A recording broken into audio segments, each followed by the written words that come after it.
Hello hi, कैसे हो आप सभी।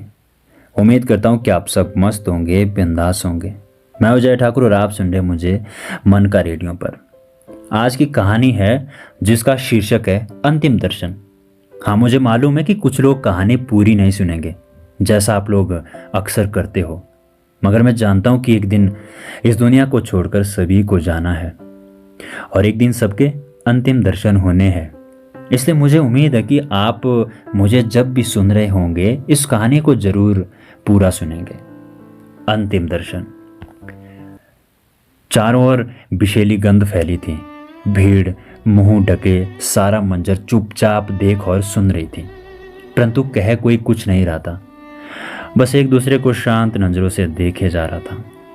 नगर पालिका की मुर्दा गाड़ी वर्मा जी के दरवाजे पे आकर लगी थी।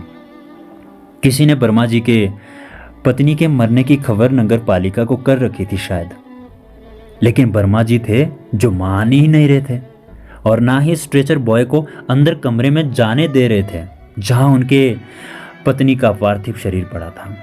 चलिए चाचा हटिए, कोई नहीं आने वाला, चाची को ले जाने दीजिए। मैं ज़्यादा देर तक नहीं रुकूंगा और ना ही रुकने वाला। वैसे भी आज बहुत काम है, लोड भी ज़्यादा है, तो चाची को मुझे ले जाने दीजिए। स्ट्रेचर बॉय बार बार अपनी घड़ी देख रहा था और कहे जा रहा था, नहीं नहीं, अरे जरा रुको भाई, वो आता ही होगा। अरे विदेश से आ रहा है, आने में थोड़ा समय तो लगेगा ही ना। उसके रूखे व्यवहार के बावजूद वर्मा जी विनम्रतापूर्वक स्ट्रेचर बॉय से विनती कर रहे थे, थोड़ी देर और रुक जाओ, साथ में बेटी है और बच्चे भी है, कम से कम उन्हें अपनी माँ के अंतिम दर्शन तो कर लेने दो। आखिर तुम भी तो किसी के बेटे हो। यह कहकर वो व्याकुल नज़रों से दरवाजे की ओर देखने लगे। वो बार बार दरवाजे की तरफ दौड़कर जाते और लौटकर भीतर कमरे में पड़ी अपनी मृत पत्नी के पार्थिव शरीर से लिपटकर रोने लगते। देखो देखो, अभी तक नहीं आए वो सब। तुम्हें बहुत विश्वास था, कुछ भी हो जाए तुम्हारी बेटी तुम्हें नहीं छोड़ सकती। एक ना एक दिन तो मेरे पास आएगी ही। आखिर कब तक अपनी माँ से दूर रहेगी। बेटी को पढ़ाने लिखाने के लिए तुमने तो अपने सारे जेवर तक बेच दिए, पर देखो तुम्हारे जीते जी तो आई नहीं। तुम्हारे मरने की खबर सुनकर भी लगता नहीं क्यों आएगी। वो अपने बेटे और बेटी को पिछले 2 दिन से उनका इंतजार कर रहे थे, लेकिन अभी तक वो लोग आए नहीं थे।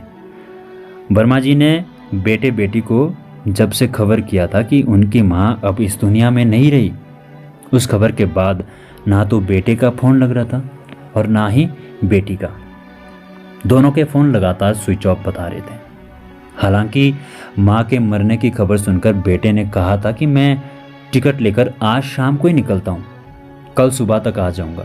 बहू और रास्ते में दीदी भी साथ होगी, लेकिन अब तक कोई नहीं आया था। 3 दिन हो गए थे। अब तक तो आ जाना चाहिए था ना उसे और छोटी को। आखिर कब तक पत्नी के पार्थिव शरीर को इस तरह रोके रखे रहे। उनकी आत्मा बच्चों को सोचकर तड़प रही थी। जिन हाथों ने उंगली पकड़कर उन्हें चलना सिखाया, जिन कांधों ने बचपन में सहारा दिया, आज वही माँ बाप बेटे बेटी के लिए जी का जंजाल बन गए थे। एक बार मुड़कर ताकना तक गंवारा नहीं समझ रहे थे दोनों। जिन हाथों को बुढ़ापे में अपने कमज़ोर पिता के हाथों को थामकर उनका सहारा बनना था, आज वही बेटा उन्हें बुढ़ापे में मरता छोड़कर विदेश में बैठा था। और बेटी के तो क्या कहने। कहा जाता है कि एक माँ बाप को सहारे के लिए बेटियां वरदान होती है। एक ही कोख से जन्म लेने वाले 2 औलादों में बेटा माँ बाप को ठुकरा सकता है, लेकिन बेटियां अपने माता पिता का बुरा कभी नहीं चाहती। लेकिन आज बेटे को छोड़ उनकी बेटी भी उनकी परवरिश को गलत साबित कर रही थी। वर्मा जी पत्नी का सर गोद में लिए रोए जा रहे थे, साथ ही साथ मरी पड़ी लाश अपनी पत्नी से बातें किए जा रहे थे। उनके मुरझाए चेहरे पर चिंता और वेदना की लकीरें कोने कोने पसरी थी। अच्छा हुआ कि तुम मुझसे पहले मर गई, मैं तो यही सोचकर हलकान और परेशान रहता, मेरे बाद तुम्हारा क्या होगा। मैं हरदम सोचता था कि कहीं मैं पहले मर गया तो कौन ध्यान रखेगा तुम्हारा। अब कम से कम तुम्हारी चिंता तो नहीं रहेगी मुझे।